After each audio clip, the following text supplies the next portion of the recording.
여러분들 또 한 주간 잘 지내시고 또 이렇게 건강한 모습으로 뵈니까 너무 감사하고 또 반갑고 그렇습니다.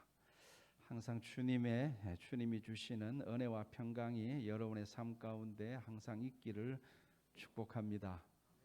하나님에 대한 믿음으로 늘 이렇게 이게 반복되는 일상이지만 하나님 주시는 믿음으로 늘 새로운 날들을 맞이하고 또 그 매일의 믿음의 싸움에서 승리하시기를 주의 이름으로 축원합니다. 자, 오늘은 여호와 샬롬이라는 제목으로 하나님의 말씀을 함께 나누겠습니다. 여러분 지금 사사기를 우리가 묵상하고 있죠. 이 사사기를 묵상하는 가운데 제 마음에 가장 강렬한 인상을 준 말이 바로 이 여호와 샬롬이라는 말입니다. 우리가 여호와 샬롬이라는 말은 많이 들어봤죠. 그죠? 근데 그 말이 성경 어디에 나오는지를 아는 분은 별로 없었을 것입니다.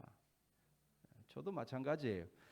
저 또한 사사기를 묵상하는 가운데 이게 기억을 떠올릴 수 있었지, 이 사사기를 묵상하기 전에는 기억나지 않았습니다. 많이 듣긴 들었는데 이 말이 어디 나오더라. 근데 사사기를 묵상하면서 다시 한번 이 말씀이 제 눈에 띈 거예요. 여러분 구약 성경에 샬롬이라는 말은 굉장히 많이 나옵니다. 히브리어 스트롱 사전을 이렇게 찾아보면 무려 237회나 나와요.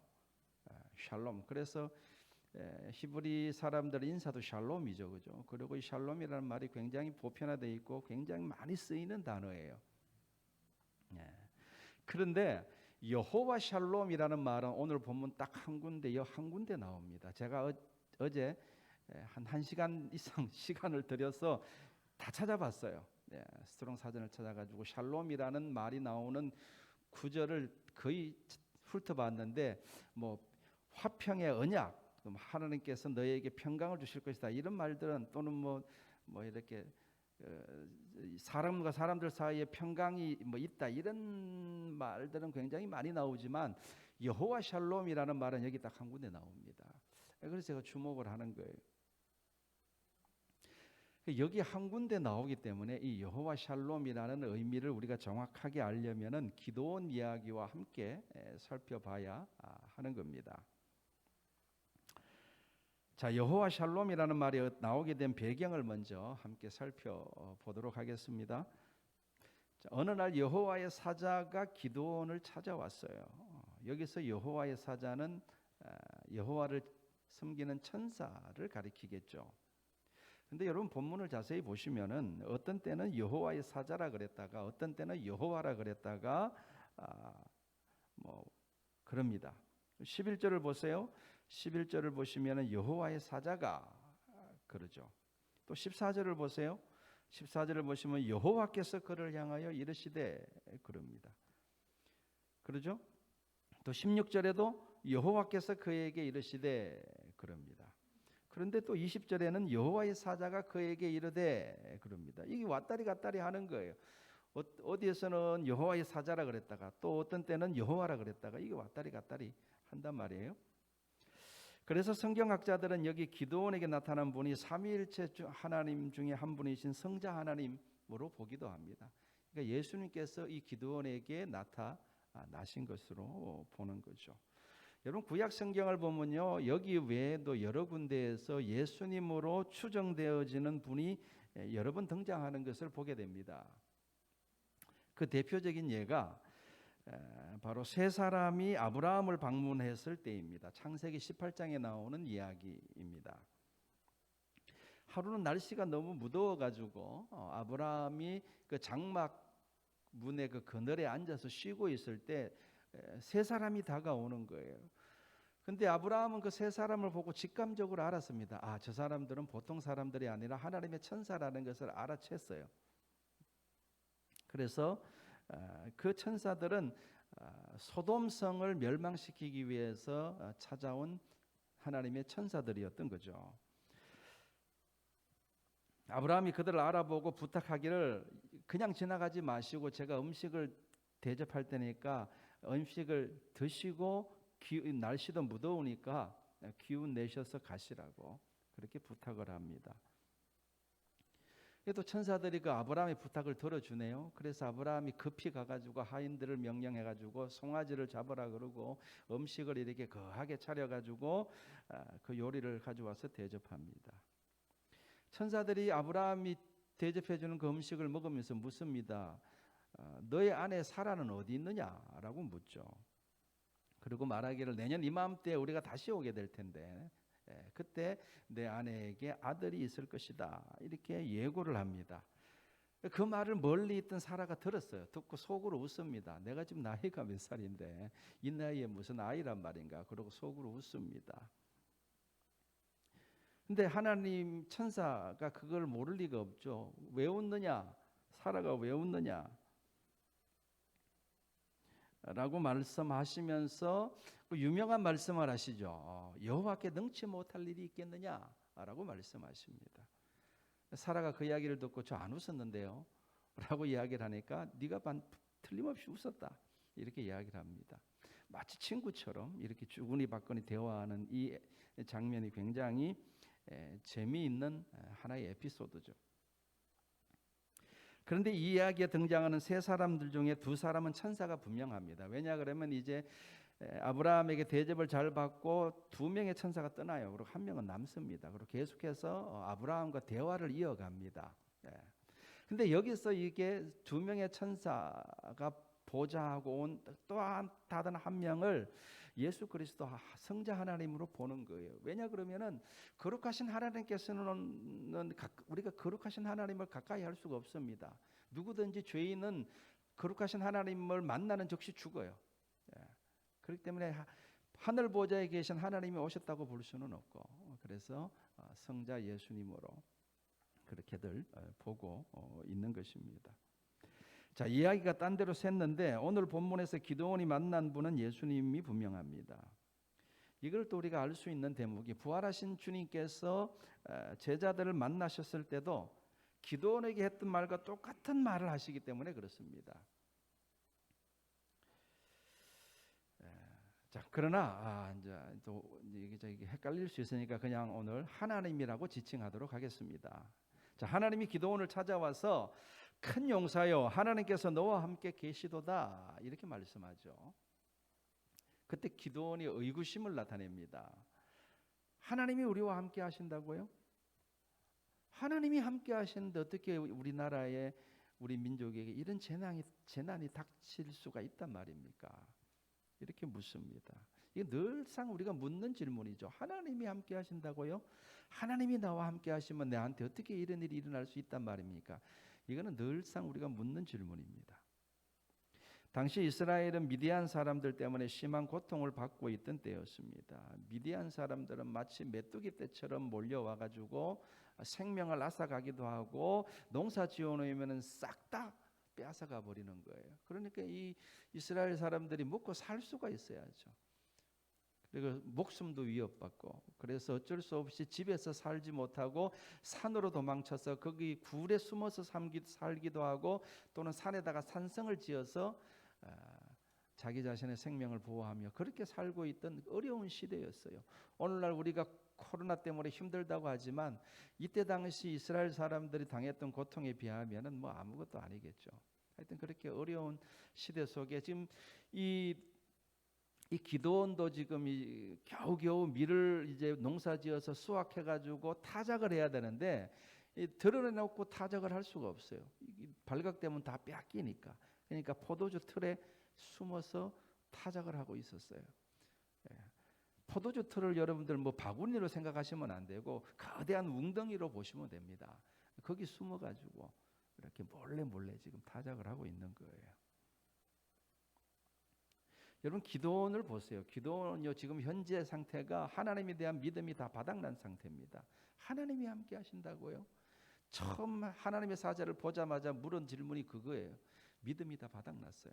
하나님이 우리를 떠나셨다. 아니 하나님이 계신지조차 모르겠다라는 상태입니다. 성격은 또 어떻습니까? 굉장히 소심하고 겁이 많은 사람임을 알 수 있습니다. 자, 그런 그를 사사로 부르셨다는 것이 하나님께서 그를 사사로 부르셨다는 것을 이게 바로 우리가 주목해야 될 부분입니다. 여러분 사살은요 지금 이렇게 기도는요 사사가 될 마음의 준비가 전혀 되어 있지 않는 상태입니다. 그렇죠? 지금 전혀 준비가 되어 있지 않아요. 아예 생각도 하지 않고 있는 상태입니다. 자기가 어떻게 이스라엘을 구원할 수 있을지도 몰랐고 자신감이란 1도 없는 상태였어요. 그리고 진짜 하나님이 자신을 찾아오신 것인지에 대해서도 긴가민가했습니다. 그래서 표징을 구하죠. 당신이 진짜 하나님이시라면 표징을 보여달라고 요구하죠. 하나님이 자기를 찾아온 것도 도저히 믿어지지가 않는 거예요. 그래서 이제 제물을 부랴부랴 준비해가지고 오니까 하나님의 천사가 그거 바위 위에 올려놓으라 그러죠.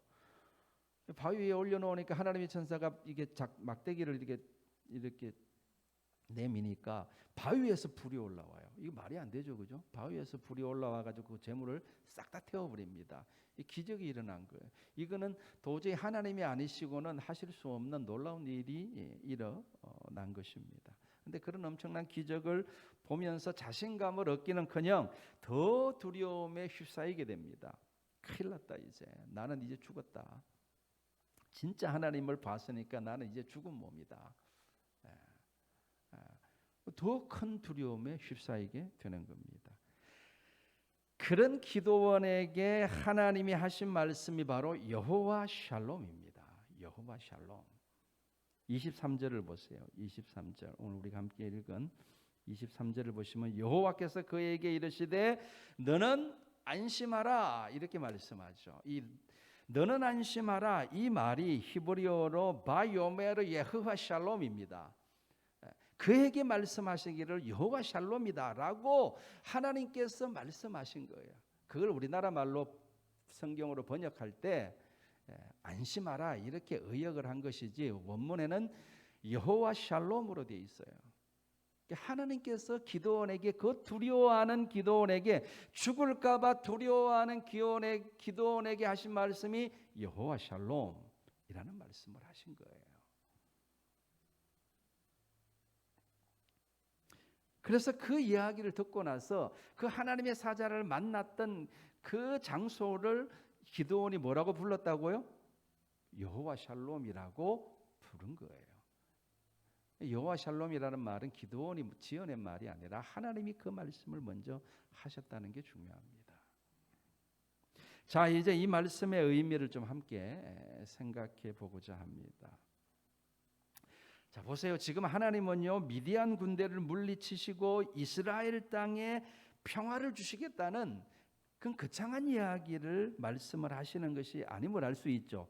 본문을 우리가 들여다보면은 하나님이 지금 여호와 샬롬이라고 말씀하는 것은 불안과 두려움에 떨고 있는 기드온의 마음을 향하여 하신 말씀입니다. 너 두려워하지 마라. 안심해라. 너 죽지 않는다. 지금 이 이야기를 하고 계시단 말이에요. 저는 이 부분을 주목하는 겁니다. 여러분 우리가 신앙생활하면서 가장 힘든 것이 바로 이 두려움입니다. 우리가 이 땅에서 믿음의 용사로 살아가지 못하는 가장 큰 이유 또한 이 두려움 때문에 그래요. 우리가 신앙생활을 한다고 하지만 우리가 하나님을 믿는다고 하지만 이 기드온처럼 우리 마음속에도 크고 작은 두려움들이 있어요. 시시각각으로 밀려오는 이 두려움을 내 힘으로 이겨내기가 쉽지 않습니다. 연세가 드신 분들은 이 또한 지나가리라 그런 마음으로 담담하게 버티고 계시겠지만 나이가 젊으면 젊을수록 신앙인의 고뇌는 깊습니다. 나이가 젊으면 젊을수록 이 두려움의 강도도 세고요. 그다음에 고뇌도 깊습니다. 우리는 이미 나이 드신 분들은 이미 다 지났기 때문에 뭐 시간이 흐르면 다 해결돼 세월이 해결돼 이러고 넘어가실 수 있는 경륜이 있지만 나이가 젊은 사람들은 그게 없어요. 저는 옆에서 우리 큰아들 재준이를 지켜보면서 재준이 마음속에 있는 두려움을 봅니다. 군대는 갔다 왔고 이제 취직을 하거나 또 사업을 하거나 이제 먹고 살 문제에 대해서 진지하게 고민을 해야 되는데 딱히 뭘 해야 될지 앞이 보이지 않는 거예요. 요즘 청년들 다 그렇지 않습니까? 기도원처럼 자신감도 없고 믿음으로 이겨보려고 하지만 쉽지 않을 겁니다. 네. 이번 주 목요일에 수능을 앞두고 있는 어진이, 재원이, 이 아이들도 막연한 두려움 가운데 있을 겁니다. 오늘 하송이 온다 그랬는데 하송이 왔어요? 못 왔구나. 어쨌든 이 수능을 앞두고 있는 아이들도 막연한 두려움 가운데 있을 겁니다. 시험을 잘 볼 자신도 없고, 좋은 대학에 들어갈 자신도 없고, 혹시라도 대학에 떨어지면은 어떡하나, 부모님을 어떤 낯으로 볼까, 또 사람들에게, 친구들에게는 뭐라고 말할까, 뭐 이런 막연한 두려움이 있는 거예요. 사실 지나가 보면은 어른들이 볼 때는 큰 문제가 아니죠. 뭐 그냥 잠시 스쳐가는 과정일 뿐인데 당사자들은 그렇지 않죠. 굉장히 두렵고 떨릴 겁니다. 사업을 하는 분들도 두려움이 있을 겁니다. 코로나가 장기화되면서 소상공인들이 얼마나 어려운지 피부로 느끼고 있기 때문입니다. 자식들을 먹여 살려야 하는데 사업의 앞날은 불투명하고 답답하고 두려울 겁니다. 여기 계신 분들 가운데 마음이 평안한 분들도 계시지만 그렇지 못한 분들이 더 많을 겁니다. 우리가 아무리 하나님을 믿는 믿음 가운데 산다고 하지만 우리는 어쩔 수 없이 우리 앞에 놓인 환경의 영향을 받지 않을 수 없는 거예요. 저도 지난 몇 주 동안 두려움에 시달렸습니다.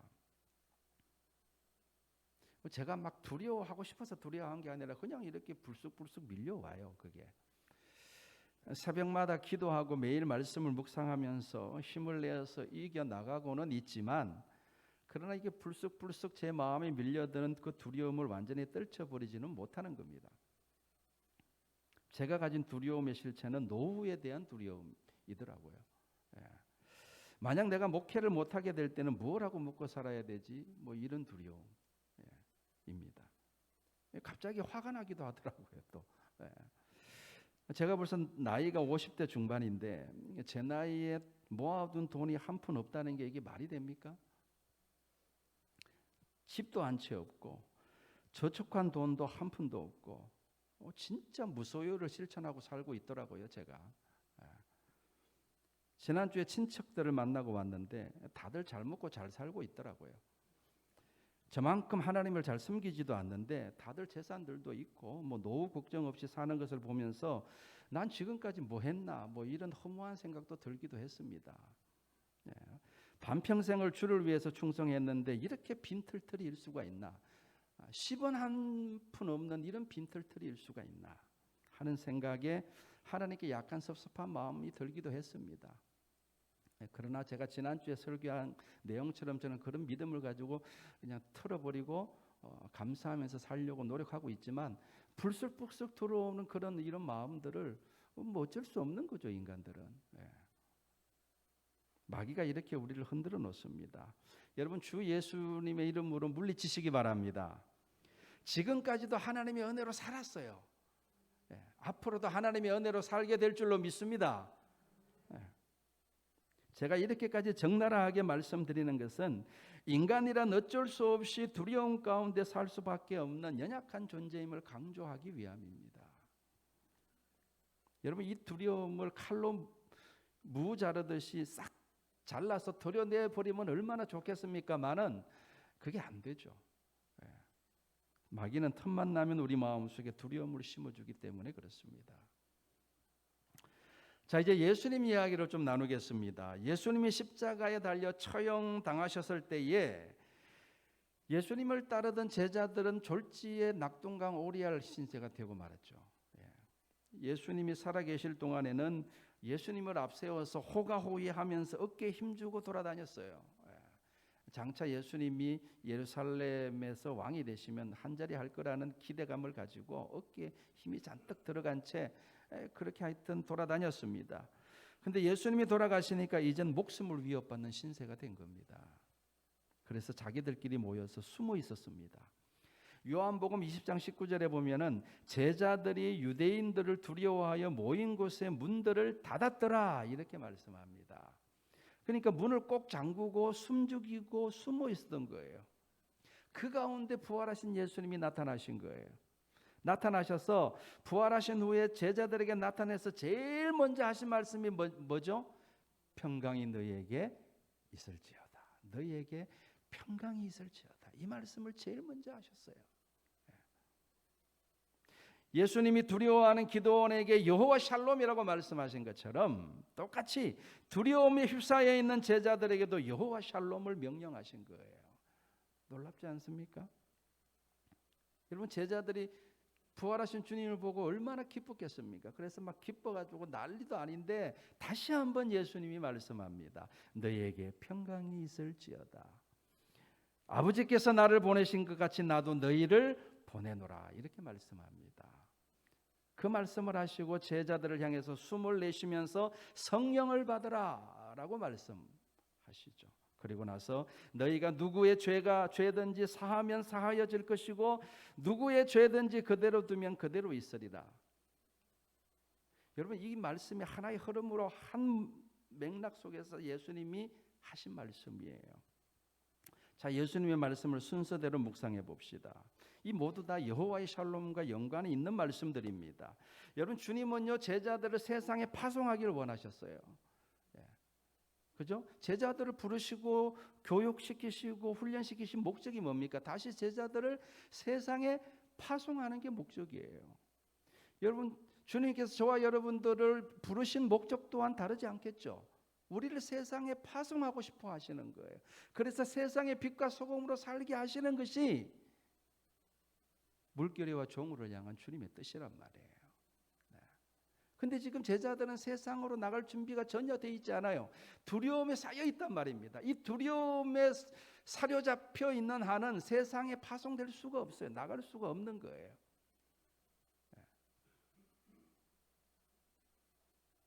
그런 상태에서 전도해봐야 권세가 있지도 않습니다. 그러니까 상대방이 죄사함을 받는 역사가 일어나지도 않는 것이죠. 그러나 여러분, 내 안에 여호와의 평강이 있게 되면 그 평강이 상대방에게 전해집니다. 그것은 영적인 권위예요. 상대방이 하나님의 평강을 느끼면은 그는 죄사함의 복음을 받아들이게 되는 것입니다. 여러분에게 이 하나님의 평강이 있으시기를 주님의 이름으로 축원합니다. 이 평강은 하나님이 우리에게 주시는 거예요. 아니, 우리에게 주시기를 원하십니다. 이 하나님의 평강을 장착하고 세상에 나아가야 하는 것입니다. 여러분, 하나님의 평강을 소유한 사람이 가정으로 파송될 때 그 가정이 살아나게 될 줄로 믿습니다. 평안이 넘치는 가정을 만들어가게 될 줄로 믿습니다. 근데 내 마음에 하나님의 평강이 없다. 그 가정에 살아날 리가 없죠. 어렵습니다. 여러분, 하나님의 평강을 소유한 사람을 만나야지 그 만나는 사람이 죄사함을 받고 구원을 받게 될 줄로 믿습니다. 여러분, 이 두려움이라는 이 사람이 갖고 있는 이 감정이라는 것은요, 내가 말을 안 해도 상대방에게 전해지게 되어 있습니다. 그죠? 전해지게 되어 있어요. 내 마음이 평안하고 절대적인 평안 가운데 있고 하나님이 주시는 기쁨과 감사 가운데 있으면요, 그게 전해져요. 전해지면서 나도 모르는 사이에 영적인 권세가 생깁니다. 그러면서 복음이 전달되어지는 거예요.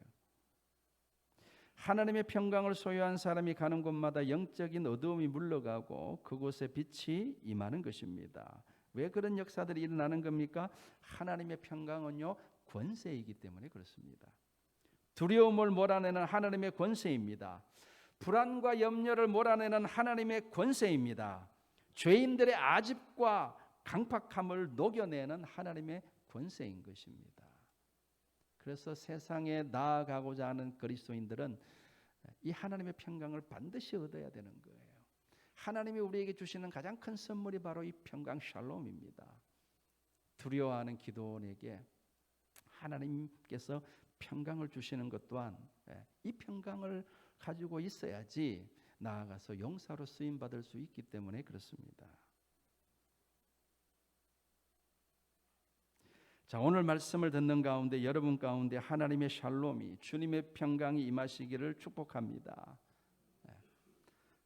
하나님은 우리에게 그 평강을 주시기를 원하십니다. 예레미야 29장 11절에 하나님이 이렇게 말씀하시죠. 우리가 잘 아는 너무나 유명한 말씀입니다.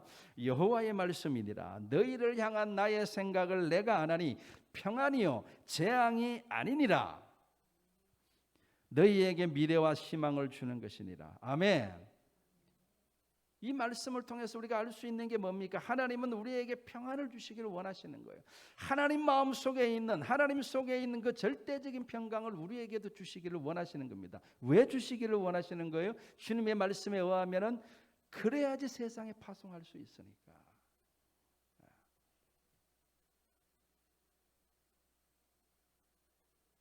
여러분 이것을 반드시 믿으시기 바랍니다. 하나님이 우리에게 평안 주시기를, 평강 주시기를 원하신다는 것을 믿으시기 바랍니다.